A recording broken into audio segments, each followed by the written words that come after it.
School या विद्यालय छोड़कर चली गई थी। बिल्कुल, लेकिन क्यों छोड़कर चली गई थी? क्या समस्या थी उसे? और ऐसा क्या हुआ कि वह स्कूल वापस लौट गई? तो सुनते हैं इस कार्यक्रम में। कार्यक्रम का शीर्षक है फिर लौटी विद्यालय गुड़िया। जी।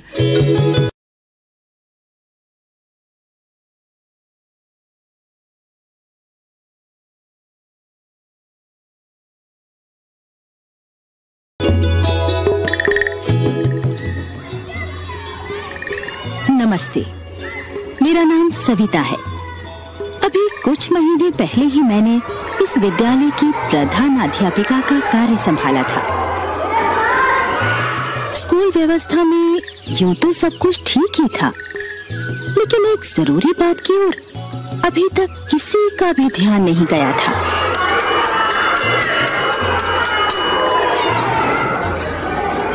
उस दिन स्कूल की छुट्टी होने के बाद घर लौटते समय भी मेरे दिमाग में वही बात चल रही थी। क्या किया जाए, आखिर क्या किया जाए? मन ही मन मैं यही सोच रही थी कि तभी गांव के सरपंच जी से मेरी मुलाकात हो गई।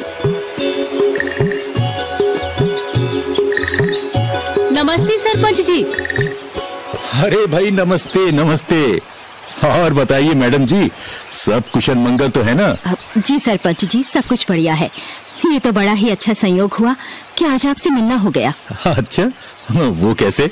अब एक समस्या है जो मैं आपसे साझा करना चाहती हूँ। समस्या? बताइए मैडम जी, क्या समस्या है? सरपंच होने के नाते मैं आपकी पूरी पूरी मदद करूंगा। अब देखिए सरपंच जी, मुझे इस विद्यालय में आए लगभग 4 महीने हुए हैं। इस वर्ष विद्यालय में काफी संख्या में बच्चों के दाखिले हुए थे। हाँ भाई, ये तो आपने बिल्कुल सही बात कही। मुझे भी पता लगा कि इस वर्ष भी काफी बच्चों ने स्कूल में दाखिला लिया है। लेकिन ये तो खुशी की बात है, समस्या क्या है? सरपंच जी, इस वर्ष दाखिले तो काफी हुए थे, लेकिन न जाने क्यों धीरे धीरे विद्यालय आने वाले बच्चों की संख्या में कमी होने लगी है। विद्यालय आने वाले बच्चों की संख्या में कमी होने लगी है? जी सरपंच जी, आज मैं स्कूल रजिस्टर में बच्चों की उपस्थिति देख रही थी। तब ये बात मेरे सामने आई, और गौर करने वाली बात तो ये है कि विद्यालय न आने वाले बच्चों में ज्यादातर लड़कियां हैं। गत वर्षों में भी यही समस्या रही है। ये तो बड़े आश्चर्य की बात है। और उस पर ये बात कि स्कूल न आने वाले विद्यार्थियों में अधिकतर लड़कियां हैं, ये तो और भी बड़ी चिंता का विषय है। जी भाई, पढ़ी लिखी लड़की तो रोशनी होती है घर की। अब अगर लड़कियां ही विद्यालय नहीं जाएंगी तो उनकी पढ़ाई लिखाई कैसे हो पाएगी? बिल्कुल ठीक कहा आपने सरपंच जी। मगर मैडम जी, हमारे गांव में जो विद्यालय है उसमें हमने किसी भी प्रकार की कमी तो रखी नहीं। भाई देखिए ना, अच्छी खासी इमारत है, बिजली भी है वहां, और आप लोग तो कुशल हैं ही। फिर भी अगर बच्चे स्कूल छोड़ के जा रहे हैं तो ये तो वाकई चिंता का विषय है। अच्छा, इसका क्या कारण हो सकता है? देखिए सरपंच जी, कारण तो मुझे भी अभी तक पता नहीं चल पाया है, मगर मैंने सोचा है कि मैं उन बच्चों के घर जाकर पता लगाऊंगी। आपको जैसे ही इस बारे में कुछ भी पता चले तो मुझे जरूर बताइएगा। जी। जब समस्या है तो समाधान भी तो होना चाहिए ना? बिल्कुल। अच्छा, तो मैं चलती हूँ। नमस्ते। नमस्ते।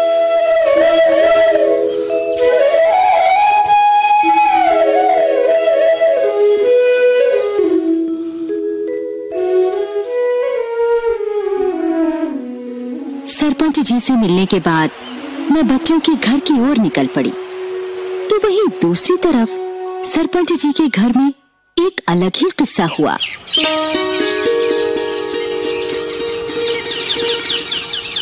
अरे लाडो, बहू, अरे भाई कोई है? ताजी आए, ताजी आए, ताजी आए। आजा आजा मेरी बच्ची, आजा आजा। और बता, कैसी है तू? ठीक हूँ। ताऊजी, एक सवाल पूछूं? हाँ, पूछ मेरी बच्ची। ताऊजी, हम सब्जियां खरीद के क्यों नहीं लाते? क्योंकि मेरी बच्ची, हमारे खुद के खेतों में फसल उगती है, और फिर जब घर बैठे सब्जियां आती हों, वो भी अपने ही खेत से, तो बाहर किसी और से सब्जियां क्यों खरीदना? अच्छा, तो हमें बाहर जाने की जरूरत ही नहीं। हाँ मेरी लाडो, घर बैठे अगर काम बन जाए तो बाहर जाने की क्या जरूरत है? लेकिन तू आज ऐसे सवाल क्यों पूछ रही है बिटिया? क्या चल रहा है तेरे मन में? स्कूल की किताबें तो है मेरे पास, पढ़ाई तो मैं घर पे ही कर लूंगी, फिर स्कूल जाने की जरूरत ही नहीं। लाडो, क्या बात है? स्कूल में मन नहीं लगता तेरा? और क्यों तेरी बाकी सहेलियां भी स्कूल जाने से मन चुरा रही हैं? हाँ, बोलना। कुछ नहीं। बता ना मेरी बच्ची, क्या बात है? कुछ नहीं। हाँ, क्या बात हो सकती है? बहू से ही पूछना पड़ेगा।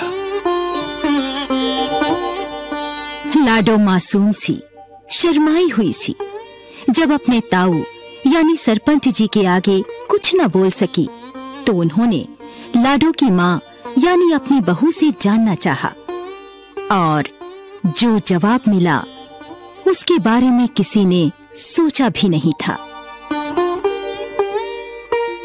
इधर मैं भी कुछ बच्चों से बात कर चुकी थी।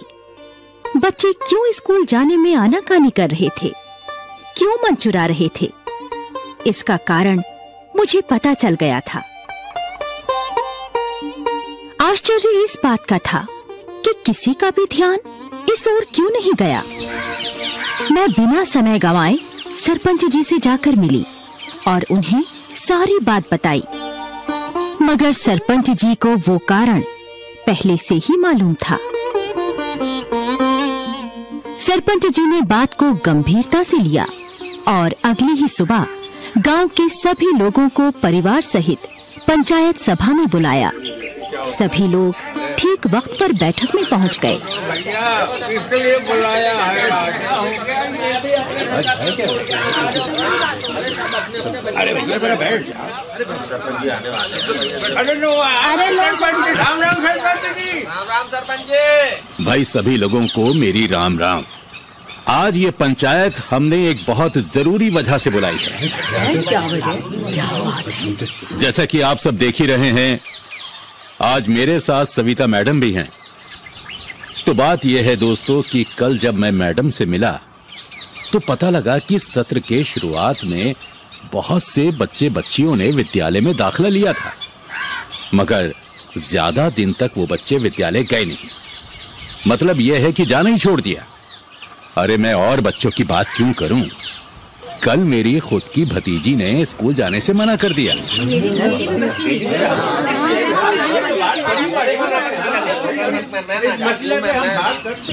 भाइयों सुनिए तो, किसी तरह मैंने पता लगाया, तब मालूम चला उधर सविता जी ने भी घर घर जाके बच्चों के स्कूल ना आने के कारण का पता लगाया। आप जानते हैं भाइयों, दोनों कारण एक से थे। पर फिर भी मैं एक बार आप लोगों से भी सुनना चाहता हूँ।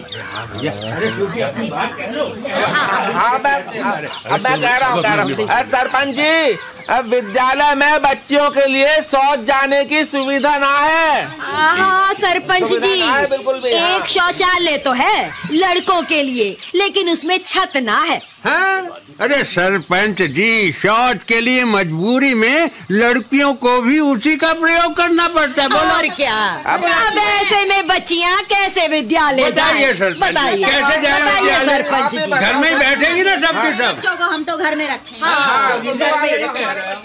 भाई साथियों, मेरे गांव के विद्यालय में बेटियों के लिए शौचालय नहीं है। बिल्कुल ना है। मुझे दुख है इस बात का। साथ ही दुख इस बात का भी है कि ये बात अब तक मेरे मन में क्यों नहीं आई। लेकिन बस अब और नहीं। ठेकेदार जी। जी सरपंच जी। ये पंचायत का आदेश है कि जितनी जल्दी हो सके विद्यालय में बच्चियों के लिए अलग से शौचालय का निर्माण किया जाए। बताइए, हो जाएगा ना? हाँ सरपंच जी, हो जाएगा। मगर सरपंच जी, पक्का शौचालय बनने में तो काफी समय लग सकता है, तब तक क्या करें? वो जी सुनिए, वो तब तक एक काम चलाऊ शौचालय की व्यवस्था कर देते हैं मैडम जी। ठेकेदार जी, काम चलाऊ तो ठीक है, लेकिन स्वच्छता से कोई समझौता नहीं होना चाहिए जी। और हाँ, पर्दे की व्यवस्था भी अच्छी तरह होनी चाहिए। जी सरपंच जी, ये चिंता आप मुझ पे छोड़ दीजिए। फिर तो मैं स्कूल जरूर जाऊंगी। सुना आप सबने? अब तो आप सब अपनी अपनी बच्चियों को भेजेंगे ना स्कूल। हाँ हाँ, मैं भी जाऊंगी। मैं भी जाऊंगी। मैं भी जाऊंगी।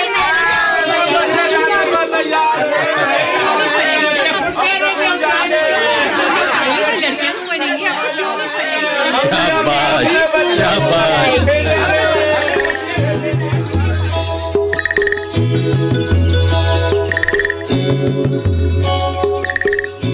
तो सुना आपने किस तरह से विद्यालय की प्रधानाचार्य की सजगता ने एक बहुत ही गंभीर विषय को उजागर किया।